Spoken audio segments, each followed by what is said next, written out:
বারুইপুরে জনসভার র্যাম্পে ৩ মৃত ভোটারকে তুলেছিলেন তৃণমূলের সাধারণ সম্পাদক অভিষেক বন্দ্যোপাধ্যায়। ওই ঘটনায় রিপোর্ট চেয়েছিল নির্বাচন কমিশন। রবিবার সেই রিপোর্ট এসেছে।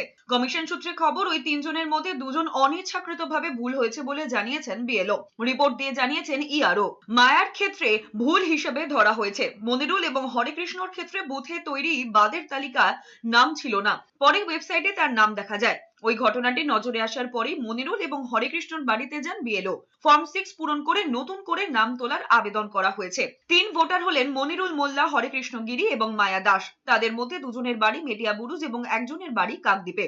এদিকে ভোটার তালিকায় নাম নথিভুক্তির ক্ষেত্রে অনিয়মের অভিযোগে রাজ্যের 4 আধিকারিকের বিরুদ্ধে এফআইআর দায়েরের নির্দেশ দিয়েছিল নির্বাচন কমিশন। নির্দেশের পর প্রায় 72 ঘন্টা কাটলো, কিন্তু তারপরেও এখনো কোনো পদক্ষেপ হয়নি। এবার সেই বিষয়ে স্ট্যাটাস রিপোর্ট চাইল কমিশন। সংশ্লিষ্ট 2 জেলার জেলা শাসক তথা জেলা মুখ্য নির্বাচনী আধিকারিকের কাছ থেকে রিপোর্ট তলব করা হয়েছে।